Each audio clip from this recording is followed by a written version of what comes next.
Good Morning San Antonio starts right now. Good morning. It's Wednesday, June 26th. Happy Wednesday. Thanks for joining us. We hope you had a good weekend. We hope you are enjoying your morning, and it's already up to 81 degrees. Yeah, let's check on humidity, dew points, stuff like that outside with live cam.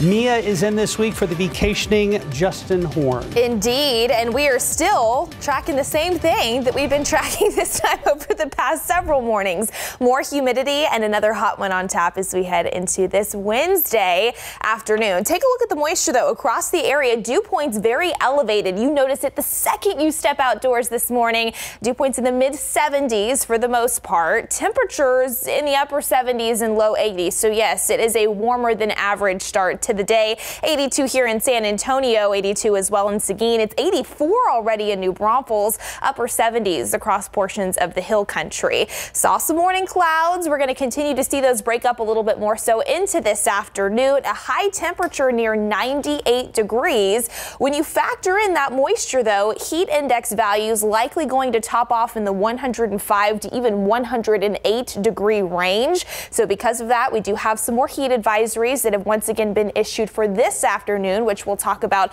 a little bit later on. So the heat and the humidity will be the big trend again today and over the next several days. Just a few isolated showers possible this afternoon, especially closer to the coast. This weekend, we're still monitoring for the potential to see some Saharan dust work into parts of our atmosphere. We'll have all those details coming up a little bit later on. But first, let's send things over to RJ. How are the roads looking this morning? All right, Mia. Yes, still following the latest on the southwest side of town. As remember earlier, this was during Good Morning San Antonio. At the end of our 6 o'clock hour, we reported on this jackknife 18-wheeler. Well, they are still out there dealing with this situation. It's been a couple of hours now, and still does not look like they're anywhere close to clearing up this mess out there. So this is going to be 410. That's going to be the ramp 235 right now on the southwest side of town, 410 westbound if you're headed out right now. So those two ramps are actually shut down heading on to I-35 south, as we're going to take a quick look here in our maps in just 1 second and show you exactly those. So we're looking at these two cloverleafs right there again. So basically this traffic has been closed off if you're going from 410 to 35, as we see again some ongoing situation there for our drivers southwest side of town. But fortunately, it doesn't seem to be causing too many backups or delays. I saw earlier over by Somerset Road that it did not look good, but they are starting to clear out some of that traffic there. Still, we will continue to follow that situation. 35 on the northeast side, Live Oak, we have a stalled vehicle off to the side of the road. That's going to be on the northbound lanes right there, still causing a bit of a mess here all the way from basically 1604 down to 410. Near the airport, we have a stalled vehicle being reported 410 Wetmore Road, and then on the 1604, looks like we have a stall around the Blanco Road, Huebner Road area for all of our folks on the north side of town. Speaking of the north side, we're talking about the northwest side now. And you know what? I get often emails and questions about these closures taking place there at I-10 and Loop 1604. Well, we at least have a little bit of answers, at least an outline for the rest of the summer. TxDOT releasing its summer schedule for the Loop 1604 expansion at the interchange near the Rim and, of course, the La Cantera area. And so this is 10 weekends total that TxDOT laid out leading up to Labor Day weekend. 4 weekends will have major closures, and that includes this upcoming weekend, so prepare for that. And that means that, for the most part, one of the major highways will be closed in both directions, and 3 other weekends will have 3 minor closures. But there is some good news here, because 3 very busy weekends, there will be no closures out there at the interchange. That's going to be July 4th weekend, tax-free weekend. I know the kiddos don't want to start thinking about that anytime soon. That's going to be August 9th, and of course, Labor Day weekend, basically going from August 1st to September 2nd. So we have all that information on KSAT.com if you want to learn more about the scheduling and how things are going to go out there at the 1604 North expansion at the interchange. Mark, Stephanie, back to you guys. RJ, who's pestering you about this construction still? No comment. Okay, all right. Love our viewers. We'll talk to Stephanie Yes. later. Thank you, RJ. Here's today's 9 at 9.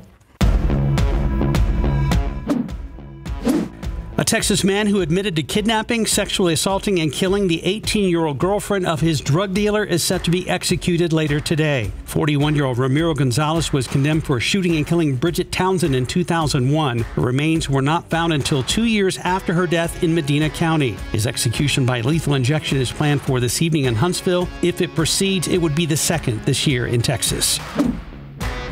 In Houston, one of the suspects accused of killing a 12-year-old girl appeared in court yesterday. 22-year-old Johan Rangel and 26-year-old Franklin Ramos are charged with the murder of Jocelyn Nungare. Investigators believe that Jocelyn snuck out of her home on June 16th and that the suspects encountered the girl and asked her for directions. Police say they were all seen on video walking near a bayou in the early morning hours of June 17th. Jocelyn's body was found floating in a creek that same day. WikiLeaks founder Julian Assange is free and at his home in Australia after pleading guilty to one charge this morning. The plea deal is for time served since he already spent 62 months in a London prison. His new plea deal only names conspiring to unlawfully obtain and disseminate classified U.S. information. Assange admits he did that via WikiLeaks, but argues the Espionage Act stifles free speech. The first presidential debate is one day away with some changes. No studio audience will be in attendance, and the microphone of the candidate not selected to speak will be muted. President Joe Biden spending his recent days to prepare at Camp David, and former President Donald Trump has spent his time campaigning, at policy meetings, and doing interviews. It is the first time either of them have debated on TV like this in 4 years. Flooding has devastated the Midwest, leaving a number of homes completely destroyed and others barely hanging on. And at least 8 twisters were reported across Iowa and Nebraska, bringing hail and leaving thousands without power. Those storms are moving east with strong winds, hail, and isolated tornadoes possible from Albany to Washington, D.C. today.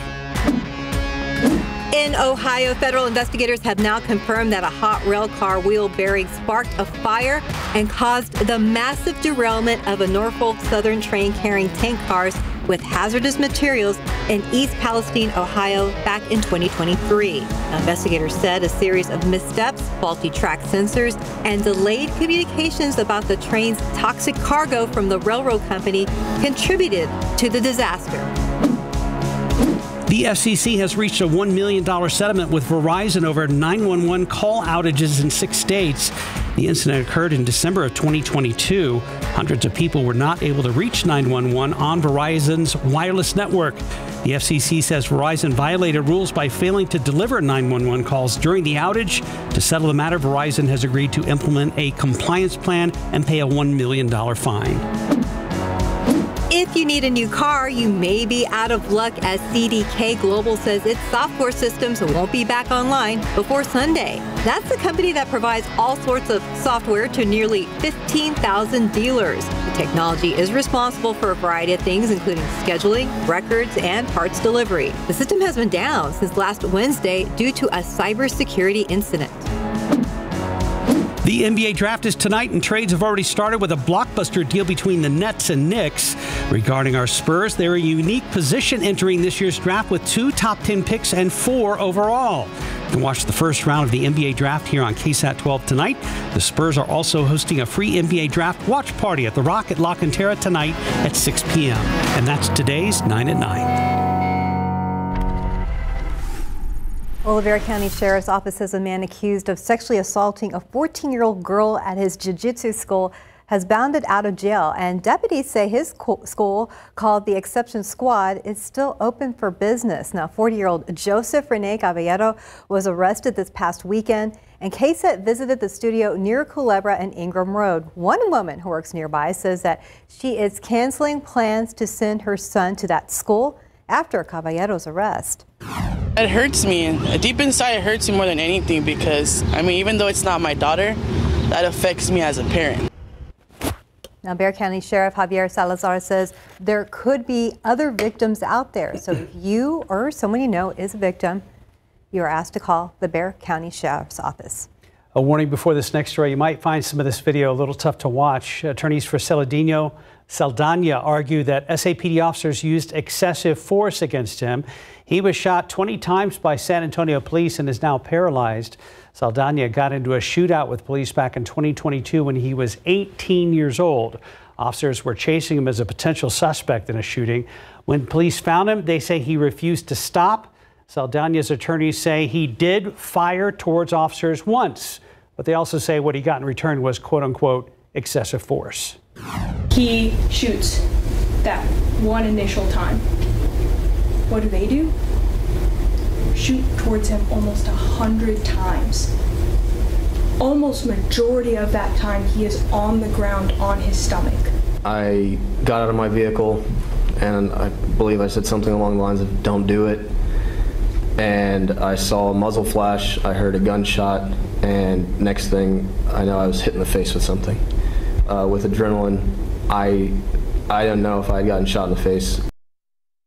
Saldana faces 1 charge of attempted capital murder of a police officer and 2 charges of aggravated assault of a public servant. If he is found guilty, he faces anywhere from 5 to 99 years or life in prison. Well, classes are set to resume this morning at St. Philip's College after a shooting on the northeast side sent the campus into an hours-long partial lockdown yesterday. The initial shooting happened around 4 p.m. in the 5100 block of North Foster Road. That's near the Kirby area and Benz Engelman. Now, San Antonio Police Department reports that a man was shot in the upper body and hospitalized in critical condition. Then police say the suspects later abandoned the vehicle on Dakota Street and ran to a home on South Walter Street near St. Philip's College, which initiated the lockdown of several buildings. After several hours, police say 3 suspects were taken into custody and charged with aggravated assault with a deadly weapon. Teachers and other staff working for Judson ISD will soon have a little more cash in their pockets. Judson ISD says its Board of Trustees approved a 1% salary increase for teachers, librarians, counselors, and nurses. A $500 one-time incentive payment will also be provided to all other staff. The increase will take effect during the upcoming school year. According to the Texas Tribune, as of the 2021-22 school year, an average teacher's salary at Judson ISD was just over $56,000 a year, which is about $2,000 less than the state average. Right now it's 9:09, 82 degrees, still ahead on GMSA at 9. Well, up next, kids in San Antonio are getting some much needed surgery this weekend for free. How the program works and how you can sign up for the next round.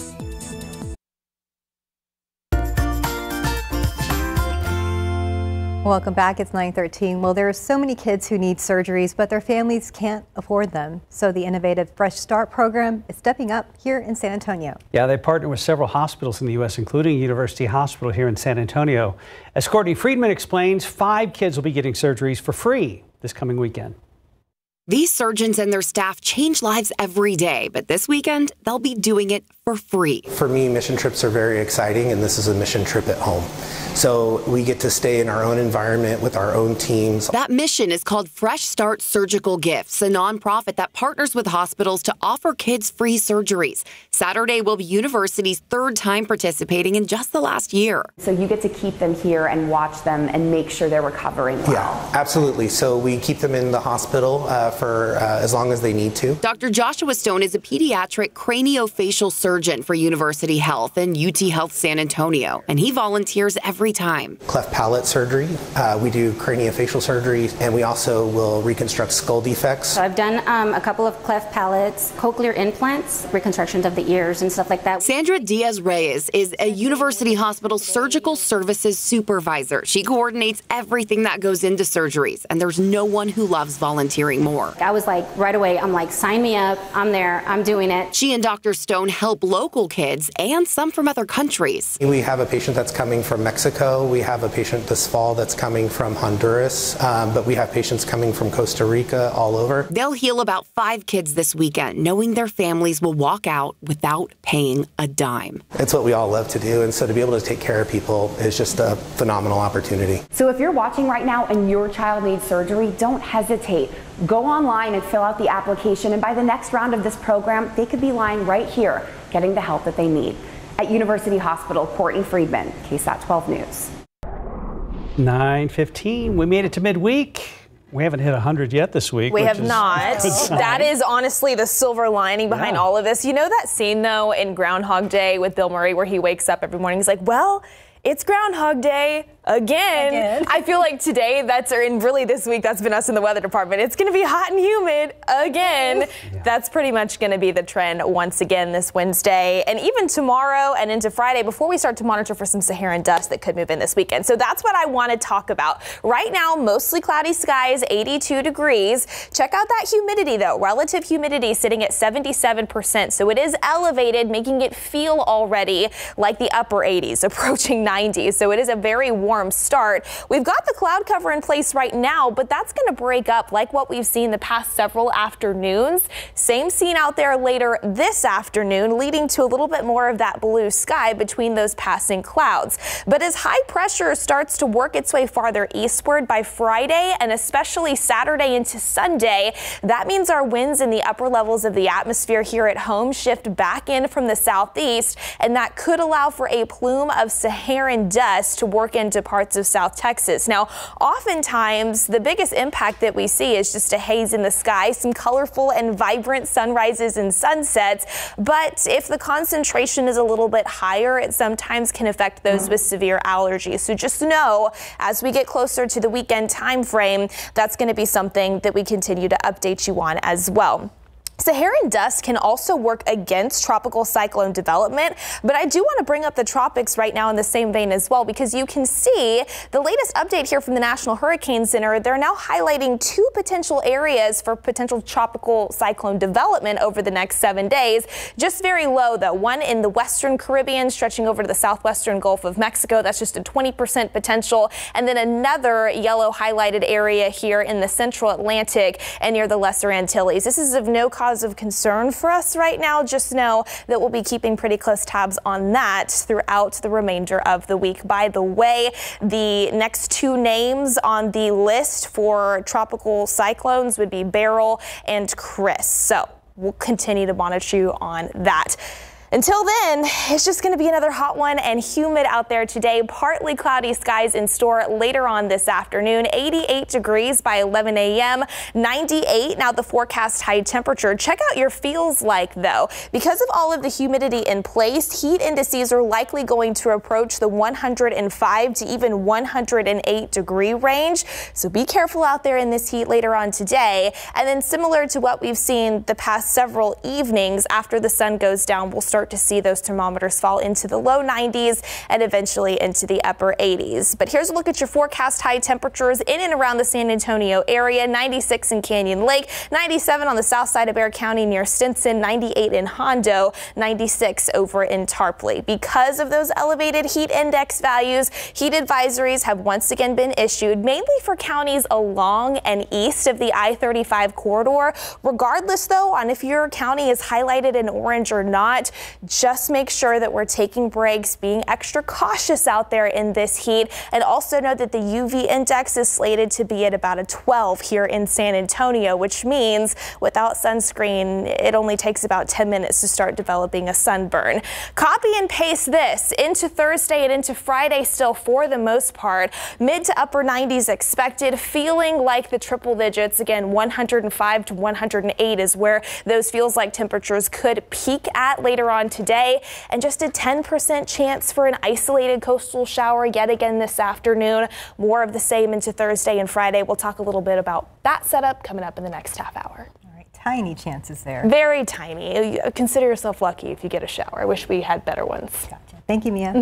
919, 82 degrees. Well, after the break, our David Sears and RJ Marcus join us in studio to talk about the big night. It's NBA draft night, plus where Spurs fans can watch it.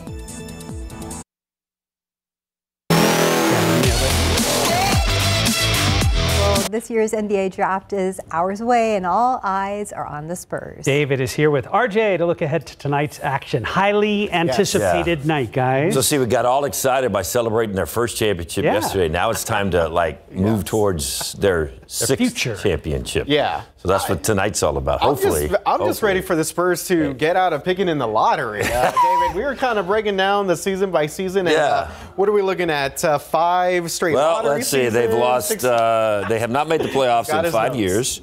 They've done the play-in game, but that didn't count. That's a waste of money and time.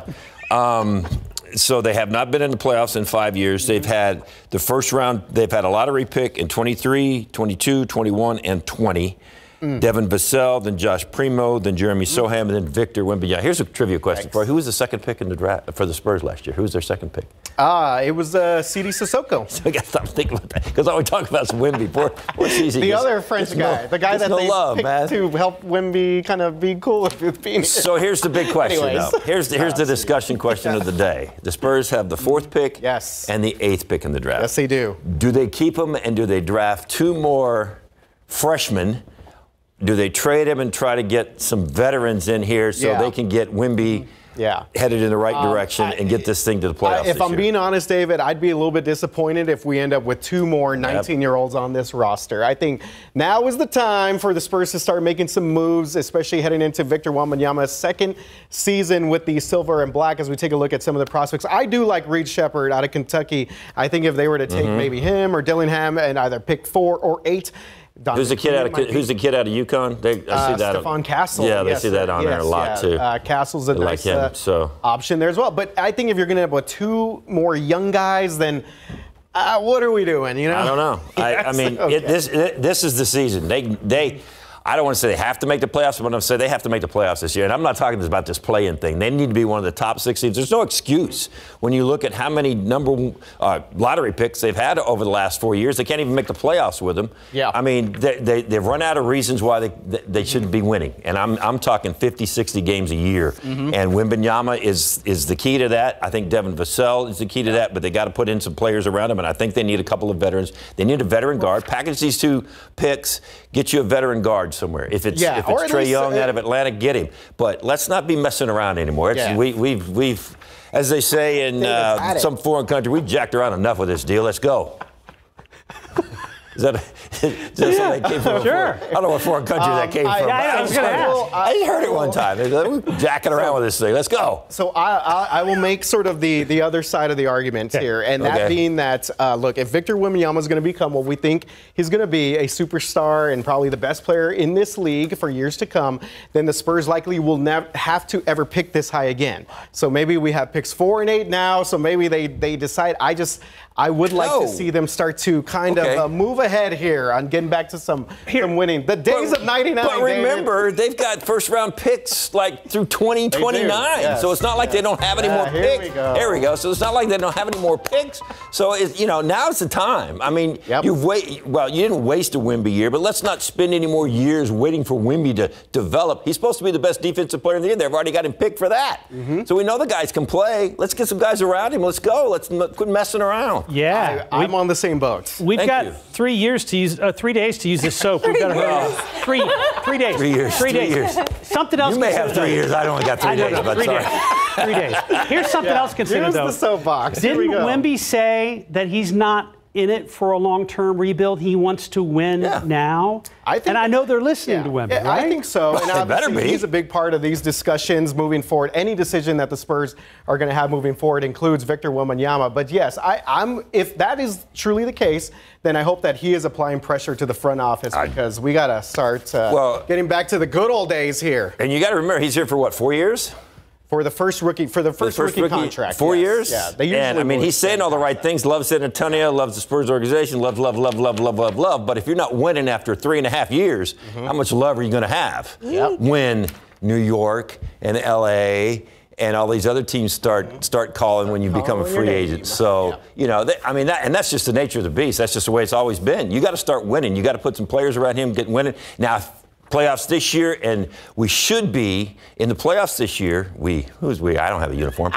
They should be in the playoffs this year. Team, David. Well, if they'd listened to me, I'd be a part of the team. I don't know why they don't ever listen. Yeah, Pop on speed dial? No, Pop like I thought after all the never years answer the phone. and all the interviews, you would have Greg Popovich on speed dial. Pop just gives you that funny look, like, what do you don't know what you're talking about. Yeah.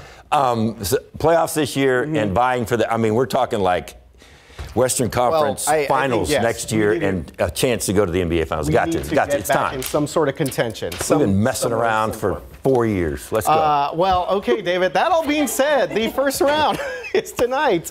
you can watch it live here in KSAT 12. Make sure you do that, no matter what the Spurs do. Watch it on KSAT 12. Mark Mendez and Larry Ramirez are there. They're there, right? Mark's probably covered like 30 of these NBA drafts, but going back I don't know how many to the Tim Duncan era, yes. So. You know what? You want to know how old I was?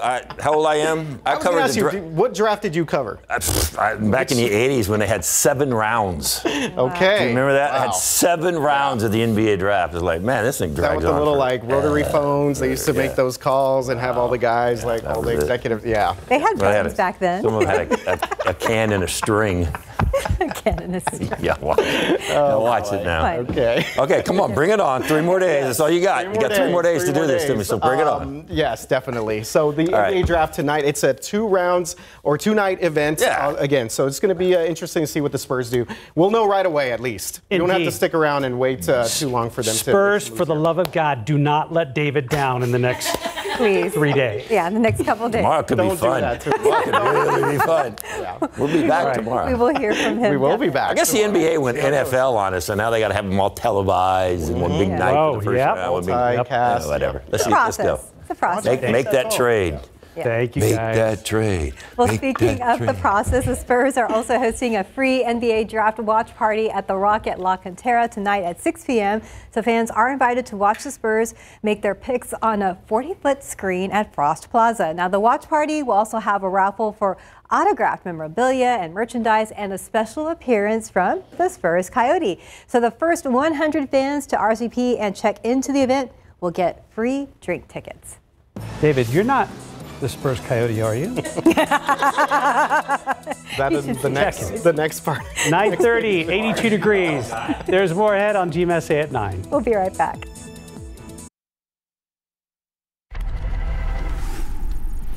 Outside with live cam, we've got a little bit of blue sky out there. Let's see how things are looking as we head into the bottom of the 9 o'clock hour. Here's Mia. Yep, we're going to start to see those clouds break up just a little bit more so over the next couple of hours, leading way to some more sunshine, which of course means that it is going to be another toasty one out there into the afternoon. I do want to get you a quick look at today's pollen count, though, because in an interesting turn of events, molds were low yesterday, but they are now high this Wednesday at 1840. Temperatures in the low 80s here in San Antonio and over to New Braunfels, 77 in Bernie, 79 over in Kerrville. Into this afternoon, as we start to see more of that sunshine take back over, mid to upper 90s for many of us, maybe a few low 100s possible across our far southwestern counties, closer to the Rio Grande, 102 in Del Rio, 99 in Carrizo Springs, 95 the forecast high temperature later on today out east of Gonzales. Of course, feeling a few degrees hotter because of the humidity. Feels like temperatures upwards of 105 to 108 possible. More of the same over the next several days, still mid to upper 90s expected. As of right now, just below the triple-digit mark, but that's something we will be keeping close tabs on. We'll have another full look at that extended forecast coming up a little bit later on, guys.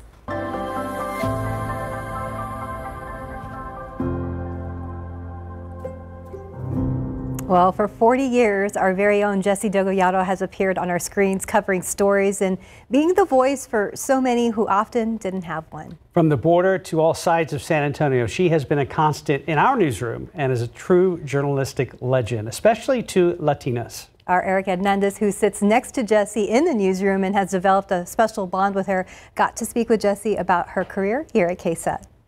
This is so weird talking about retirement, because when I walked in that door, I didn't see an end in sight. I just thought I'd be here forever. Do you remember the first day you stepped foot here at KSAT? Yes. It was overwhelming. I kid you not, we all worked around one table. So I walk in to the newsroom, the old newsroom over there, and it just seemed like a huge cavern to me. I was like, whoa, whoa, whoa. But mostly I was a little intimidated because if you knew Jim Boyle, and of course you knew Jim Boyle, he was very much a straight up kind of news director. But he was so kind to me, you know, and I knew he was rough and gruff when he had to be, but he was so gracious and kind, and he made me feel welcome. You never wanted to go anywhere else? I mean, I'm sure there was opportunities, but it was always, this was home. Well, and because I was close to home. My parents were in Laredo, being an only child, and my parents being up in age, who else could come to them if they needed to? I mean, granted, it was Laredo, a 3-hour drive, but at least I was close by that they could pick up the phone, and so that's why. My parents were the primary reason why I stayed. I found a lot of similarities in our careers. I started in Laredo, you're from Laredo. I'm an only child, you were an only child. I stay here because, my family's close and I want to be close to my parents as well. Did you ever think you were going to be such an inspiration for Latinas in journalism? I just remember thinking, I wish there were more of us. Yeah. And I've seen you just blossom. I've seen so many young, talented Latinas come into our newsroom, and look who's here now. Yeah. Patty Santos, Sarah Acosta, those people who are, just to name a few. Yeah. Tiffany Huertas, everybody who's here in the next generation. I'm sad to be retiring and saying goodbye to 40 years, but my family of 40 years. But I'm also so excited to know what I leave behind is so hopeful. There's so much promise and talent.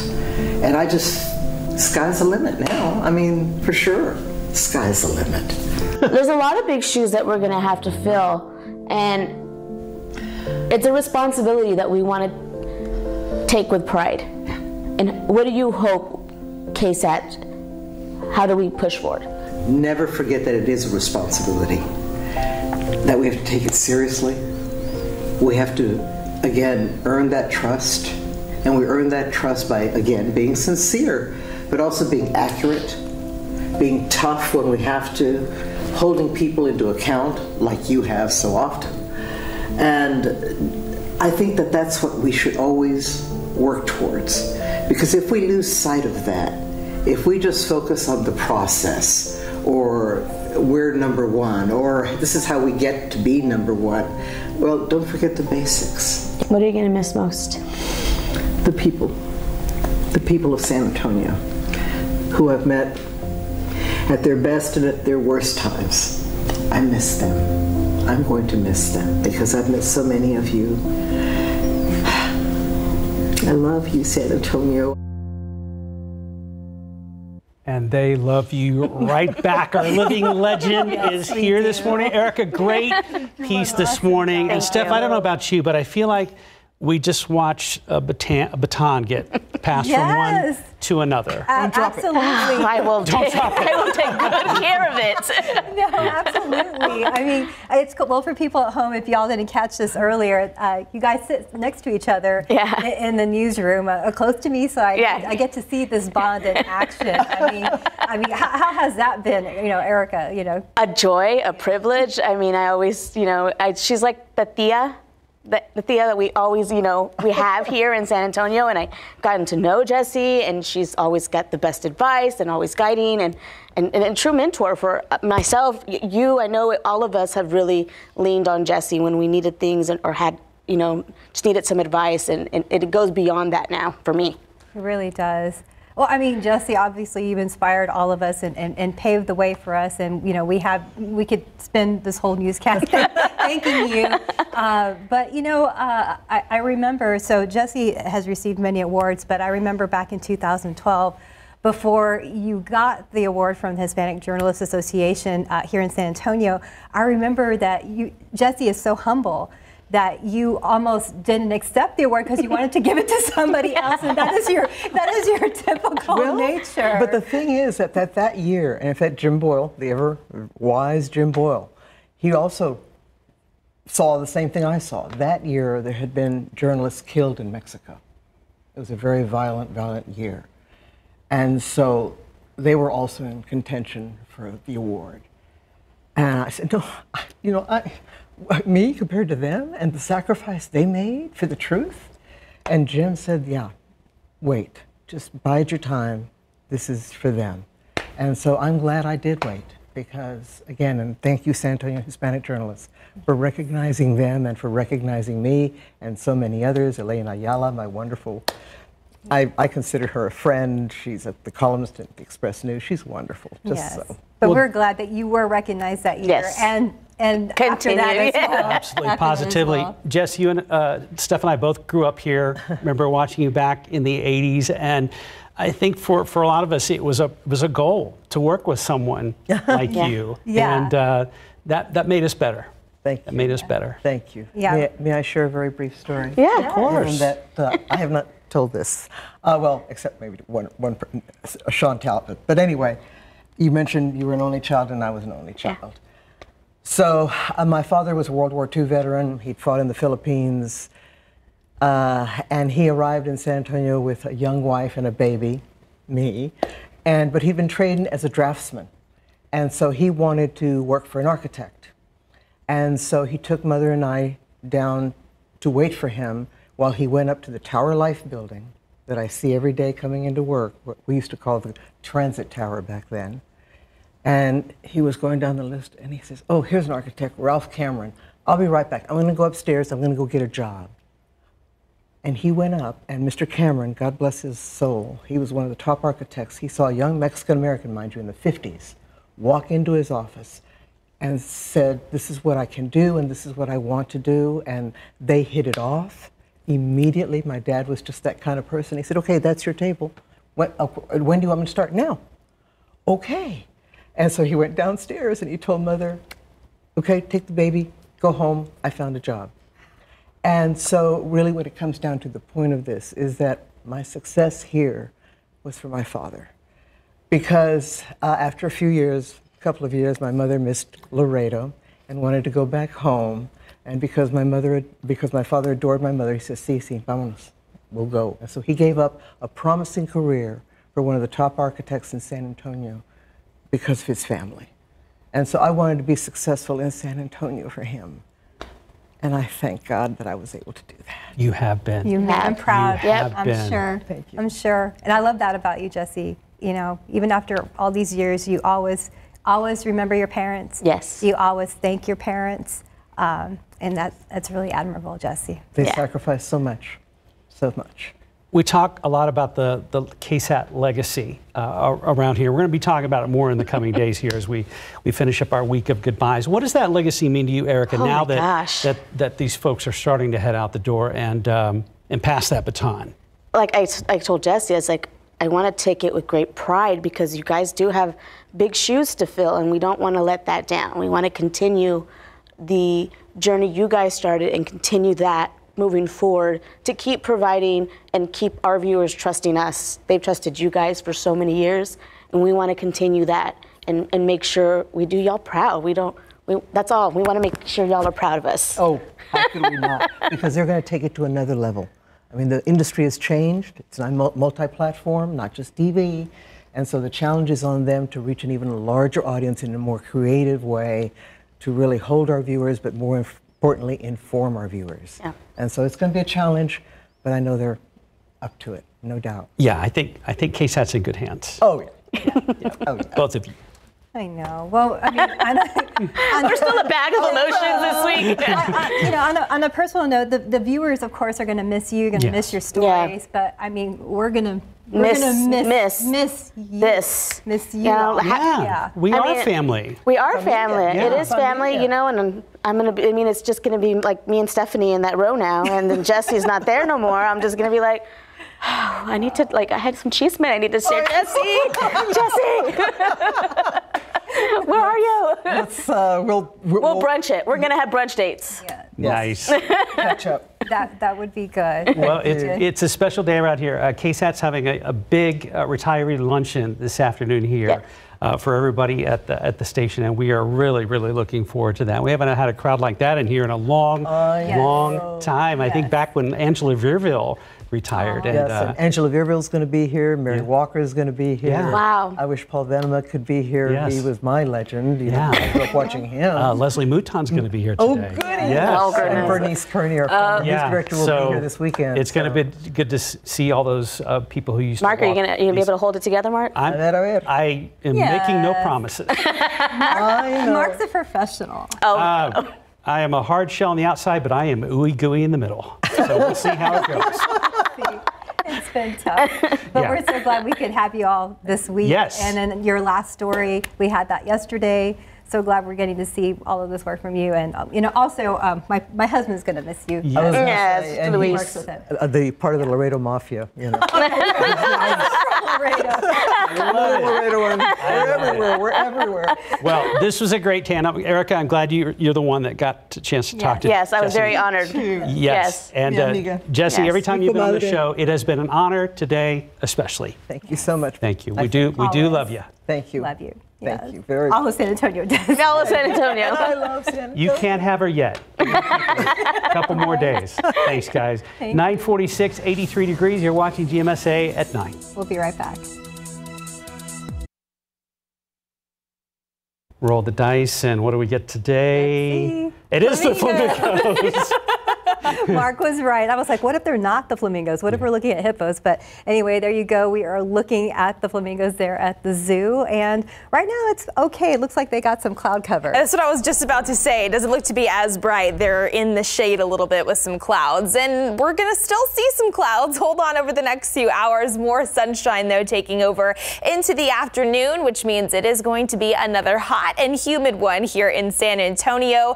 The vast majority of our area, unfortunately, staying dry, but like the past couple of days, we could see a few isolated pop-up showers, especially across our southeastern counties and closer to the Gulf Coast. And then we're monitoring still that plume of Saharan dust that looks to move in as we head into the weekend time frame. So let's go ahead and talk all about it. I do want to start off with the heat, though. 98 was our high temperature yesterday. I think we're pretty much going to be there again later on this Wednesday. Still mid to upper 90s across the board expected Thursday, Friday, and into the weekend. For context, our average high for this time of year is 93. So yes, we are sitting above that threshold by a few degrees each and every afternoon, but we know this time of year it definitely could be a lot worse. In fact, so far for 2024 here officially in the Alamo City, we've seen 7 triple-digit days. We still have a ways to go, but if you can remember last year, we broke the record for the largest number of triple-digit days that we've seen in a given calendar year at 75.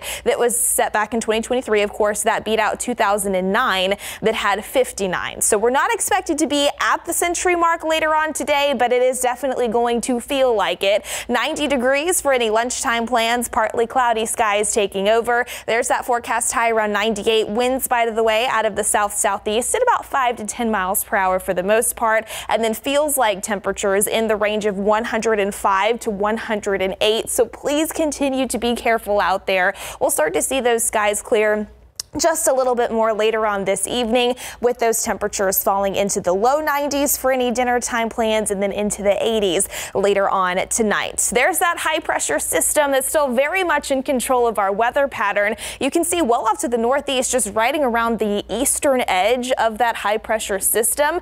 Got a line of storms moving across eastern Oklahoma and even into Arkansas. That's where some severe weather is possible this morning. For everybody else that's still under the influence of that high pressure system, it's just the heat that we're still dealing with. You can see heat advisories stretch over to our neighbors to the east, Louisiana, Mississippi, parts of the deep south, and even some excessive heat warnings across North Texas, over the Red River, and into Oklahoma. That 10% chance for a stray afternoon shower later on this afternoon. More of the same Thursday, Friday, monitoring for Saharan dust this weekend. Still hot with highs in the 90s. We'll be right back. If you're watching the early edition of GMSA, RJ was covering this big rig that jackknifed down at 35 at 410 on the southwest side. The cleanup continues right now. All right, we'll see you later. Have a good day.